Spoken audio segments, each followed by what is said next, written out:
Ja, hvala vsem organizatorjem, da smo se tako lahko dobili, da smo odigrali eno tako revijalno, da smo se malo videli po dolgem času v Golovcu, našem Golovcu, naše generacije.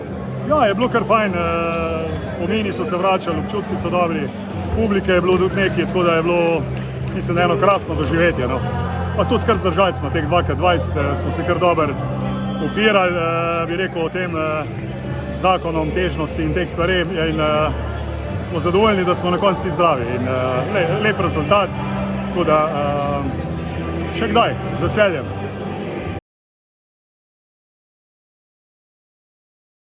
Je fenomenalno, da srečaš stare prijatelje, s kojima si igral pred 20 leti.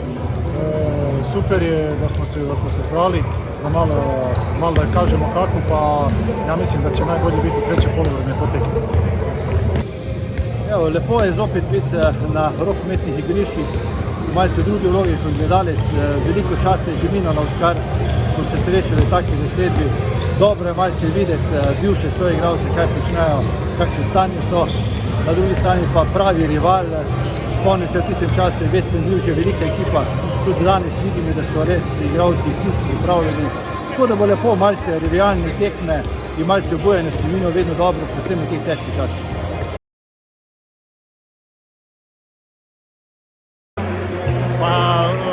Ništa, u Celju uvijek bilo lepo igrati, kvaliteta rukomet, grad rukometa i ovo je bila jedna revijalna utakmica. Drugi put, jedna je bila kad se Dejan Perić opraštao i ovo je drugi put.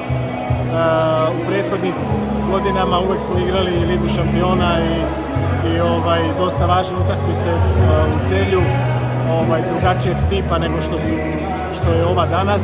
Uvijek je zadovoljstvo doći i uvijek se rado odazivam ovakvim manifestacijama.